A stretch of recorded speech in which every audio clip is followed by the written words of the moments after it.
Alam mo for some reason hindi ko nagugustuhan yung vibe ng room and, this Eight of Wands energy, it looks like meron ditong energy na parang tuloy-tuloy, na parang, walang tinag 'no, parang alam mo yung energy na ano, super focus 'no, yung walang kurapan, yung gano'ng energy 'no. Pero yung vibe ng room, I don't like it. It looks like this reading here isn't nice. But for those who are meant to hear this, okay, this might be a warning here for you guys, okay? So let us see and find out informations related to this sense or vibe na nafe-feel natin, but I don't like it. Yeah, I don't like it. Shiro.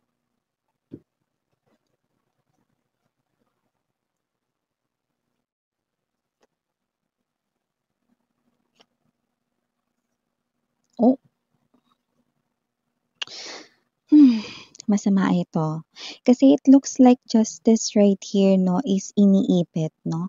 Meron ditong nagbablock sa hustisya. Maybe someone here is blocking some kind of truth.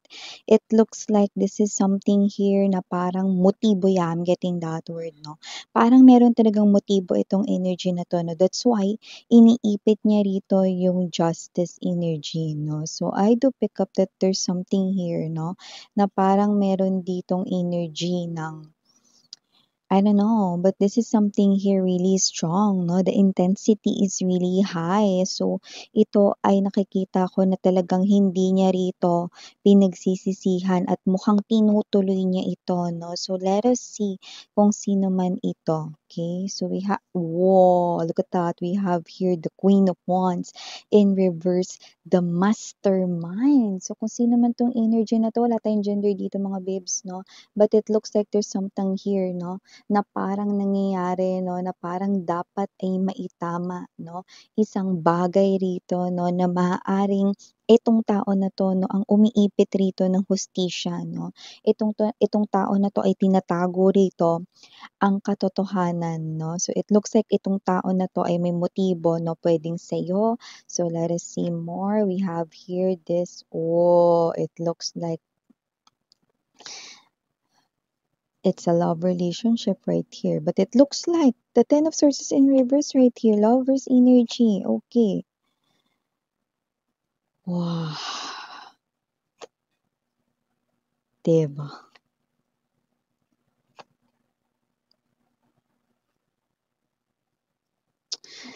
Okay, this is really an important message right here, guys. Yeah, definitely.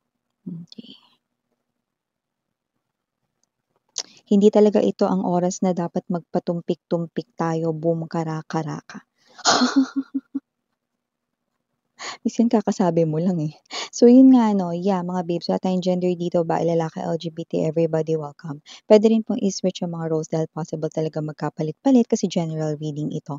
And at the end of the day, lahat ay may free will na free niyong gamitin, okay, if you wanna claim the messages or not 'no. And yeah, hi sa ating mga new subscribers, my name is Yan.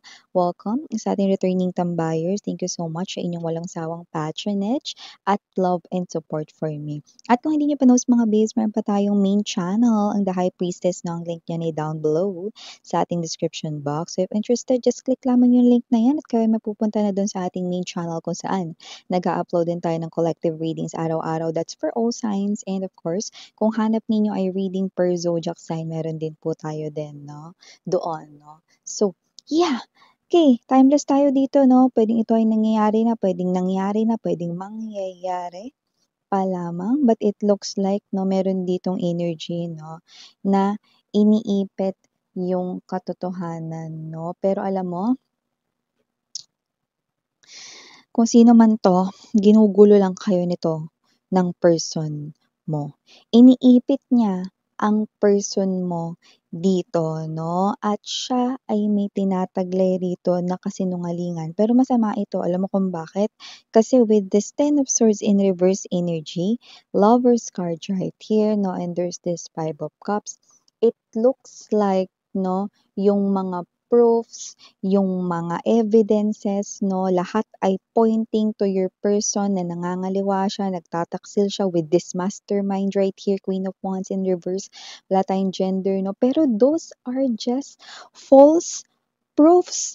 Kumbaga falsification 'no, so yun ay pawang gawa-gawa lamang nitong lumalabas rito 'no, na third person dito 'no, dahil wala naman talagang sila, 'yan 'no. So nakita ko rito na gumawa rito ng mga gawa-gawa lang na ebidensya, gawa-gawa lang na proofs 'no, na parang ito yung, conversations nila 'no, nagbabatuhan sila ng flirty at sweet na mga messages sa isa't isa 'no, pero mga babes yun ay gawa-gawa lamang nitong third person na 'to dahil meron siyang malaking gusto or pagkagusto sa iyong person. Pero masama ito kasi lahat ng ebidensya 'no ay naiipit ang person mo rito 'no, pero yun ay false accusations lamang.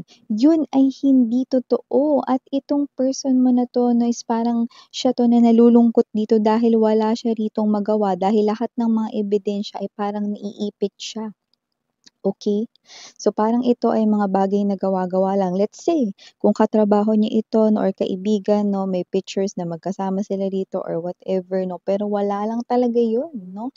They are nandun sa same place at kung magkatrabaho sila 'no, 'yun ay purong pagtatrabaho lamang 'no or kung may picture man dito 'no na parang sila ay dikit or whatever 'no or umangkla siya sa braso ng person mo and then biglang nag-click 'no, yung camera 'no and then picture yung kasama nila, pinicturan sila 'no. So yun ay gawa-gawa lang, wala yung meaning 'no. So itong person mo na 'to 'no, kahit nagagalit siya rito, kahit alam mo, gusto niya ritong ilabas yung katotohanan, wala siyang magawa 'no. Kasi itong third party or third person na 'to na lumalabas 'no, na sumisira lamang sa inyong dalawa ng person mo 'no, is malaki yung pagkagusto sa person mo rito. Pero ang nakakaloka, okey, nakita ko rito 'no, na kung sino man 'tong third party na 'to with the Queen of Wands in reverse position 'no, parang galit rin talaga sa kanya with the Five of Swords energy 'no, Devil right here ang iyong person dito 'no, pero parang wala siyang pakialam. Parang okey lang sa kanya kahit magalit sa kanya yung taong nagugustuhan niya. Kakaloka siya 'no. Itong person na ito 'no, yeah, tora niya.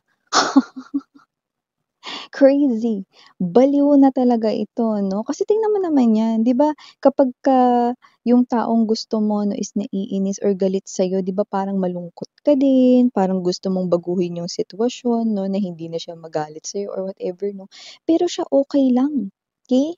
Bakit miss 'yan, ano bang ano niyan? Actually ewan ko rin ha, pero lumalabas talaga dito kaya nga sinabi ko 'no, na para na siya ritong crazy person, okey. Kasi dito parang okey lang sa kanya na galit yung person mo sa kanya 'no, na parang hindi sila magkaroon ng relationship dito 'no. Eh, parang there's an obsession lingering into this third person's energy. Parang okey lang basta walang ka-in relationship, walang kapalitan ng I love you yang person na nagugustuhan ko. Okey lang basta single siya, okey na ako kahit na hindi maging kami. See, what a selfish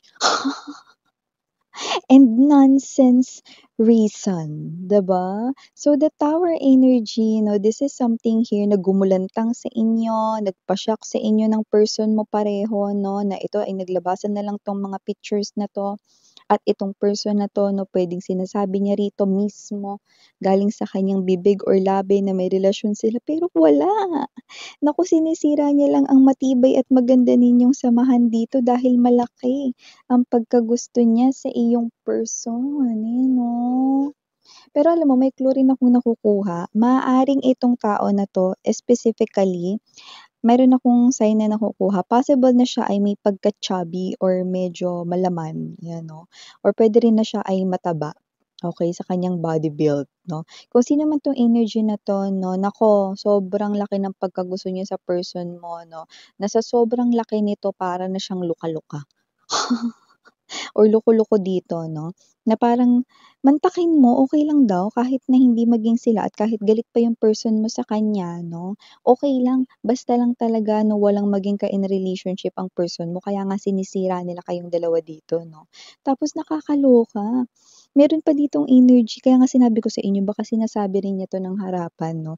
Puwedeng harap-harapan na nga kayong tatlo pero sinasabi niya rito na, oo, totoong meron silang relasyon, oo sila, palihim lang sila nagkikita 'no, ta's may mga iniimbento pa siya ritong mga sinasabi niya rito na parang kayo ito 'no, na parang sino nga ba talaga ang tunay na nagsasabi ng totoo, eh, parang kayong may energy rito. Mga babes, nililito lang kayo ng third person na 'to. Sinisira lang kayo ng third person na 'to 'no, dahil gusto niya rito maghiwalay kayo 'no, at pumunta sa kanya ang person mo. Pero hindi nga yun yung nangyayari dahil nakikita ko dito nagagalit nga ang person mo 'no, dahil walang kakuwenta-kuwenta itong ginagawa niya na ito, sinisira lang kayong dalawa 'no. So, nalulungkot dito yung person mo dahil hindi niya maintindihan 'no, kung paanong nangyari ito 'no. Alam mo nakita ko rito,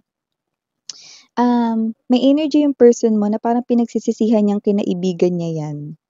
Oo, kung sino man 'tong third person na ito, nagsisisi siyang kinaibigan niya 'yan. Nagsisisi siya na in-approach niya 'yan 'no. So parang, may klase ng energy rito 'no, na parang wala man lang utang na loob or pagtanaw ito ng utang na loob sa mga naitulong sa kanya or whatever 'no. So parang yung person mo, puwedeng 'yan ay katrabaho niya na parang naging friend niya rin 'no. Puwedeng bagong kasamahan sa trabaho ta's wala masyadong, friend pa 'no. So parang in-approach niya para meron ding mga makasama sa grupo nila kumain ng lunch, mga ganyan 'no. Pero yun lang talaga yun, 'no? Yun lang talaga yun. Itong person na 'to na hindi ko alam, pero may energy talaga itong third person na siya ay may pagka-introvert, 'no? At most likely 'no, wala siyang masyadong friends. Kung meron man baka 1 hanggang 3 lang, yun yung nakikita natin dito. So, kung sino man 'tong energy na 'to na hindi ko alam pero parang meron siyang energy talaga na para talaga siyang lukaret 'no. Nag-iimbento na lang siya rito ng kung ano-ano para masira kayong dalawa ng person mo 'no. Kasi parang okey lang kahit hindi na kami maging kami ng person ni collective basta wala lang sila, 'yan 'no. Basta masira lang daw nila kayong dalawa 'no. So, parehas kayong nalulungkot ng person mo rito 'no, at eto na nga yung hidden agenda, yung motibo nitong mastermind over this 'no. So, nakakaloka 'no, kasi may ngiting aso tayo, may ngiwi 'no, may ngiting aso tayong nakikita sa kanya rito 'no, kasi nagkakagulo na nga kayo rito 'no, at for some reason, your intuition is telling you na parang, may hindi tama dito, 'yan 'no. Parang mas gusto kong paniwalaan yung person ko kaysa dito sa sumisira sa'ming dalawa, 'yan 'no. Bakit gano'n? Parang kahit may mga ebidensyang nakalatag, may mga ganito sinasabi siya rito, 'yan 'no, kahit hindi mo maintindihan yung mga bagay na yun na saan siya kumukuha ng lakas ng loob 'no, kahit meron ka sa part ng mind mo, bakit gano'n ka-confident yung third person na sabihin na meron silang relationship ng person ko, 'yan. Kasi nga hindi mo alam na masyado siya ritong, malaki yung pagkagusto sa person mo, hindi mo alam na gano'n 'no. Kaya kahit na ganyan 'no, nakikita natin dito, ito yung klase ng energy mga babes 'no, na lumalabas dito 'no. Alam mo kung ba't parang may intuition kayo na gusto ninyong paniwalaan yung person ninyo? It is because your intuition can never be wrong. Tandaan ninyo, 'pag intuition ninyo yung nakikipag-usap sa inyo 'no, through your thoughts, ibig sabihin merong meaning yon 'no. Kasi nga hindi naman talaga totoo ito 'no. Wake up sweetheart, ginugulo lang nila kayong dalawa 'no. Dito sa sitwasyon na 'to, mga babes 'no, ang kailangan niyo rito na, tingnan ay hindi yung mga nakalatag na mga false evidences 'no, or mga maling paratang or mga maling ebidensya, kundi look deep within your soul. Listen to your intuition. Alamin mo gamit ang intuition mo kung sino sa tingin mo yung pinaniniwalaan mo rito 'no, at gusto mong paniwalaan. Kasi sa nakikita ko, dinidiin niya lang yung person mo, iniipit niya lang yung person mo para maghiwalay kayo, para makipag-break ka sa kanya. Pero isa lamang itong ilusyon. Ilusyon lang ito sweetheart dahil kung sino man yang third person na yan talagang gusto niya lang talaga kayong sirain dito 'no, kahit ako mga babes 'no, parang gusto ko na rin siyang sabunutan. Wala siyang magawa 'no? Alam mo ayain ko kaya ito 'no, manood kami ng Bear in the Big Blue House. Para mas naman siya. Kasi kung sino man 'tong energy na 'to mga babes 'no, ito yung klase ng energy na parang ewan ko, pero parang may energy siya rito ng tingin ko kailangan niyang kumonsulta sa psychiatrist 'no or sa psychologist. Kasi parang wala sa tamang timpla or hulog yung kanyang brain. Isipin mo naman 'yan 'di ba, kung gagawa ka lang rin naman ng false accusations at nagagalit yung person mo, 'di sana makaramdam ka man lang ng konting kaba or lungkot 'no, dahil hindi nagwo-work yung plano, 'di ba? Dahil hindi naman nagkakagusto sa kanya bagkus nagagalit pa. Pero imbes na malungkot siya rito, tuwang-tuwa pa siya kasi naghihiwalay kayo, so kahit hindi na daw mapunta yung person mo sa kanya basta lang walang maging ka-in relationship yung taong sobra niyang nagugustuhan who happens to be your person. Look at that. What a nonsense reason, 'di ba? So yeah, mga babes, huwag kayong magpatinag, listen to your heart. Listen to your heart. Yan, oh. Kasi kung sino man 'to, mga babes, 'no, nagsasabi ng totoo yung person mo, yan, 'no. Alam mo dito, ang sukatan talaga rito, 'no, iniipit lang talaga yung hustisya. Ang sukatan dito, 'no, is ikaw. Kung alam mo na hindi kayang gawin ito ng person mo 'no, at mahal ka niya 'no, alam mo sa sarili mong siyang nagsasabi ng totoo, okey?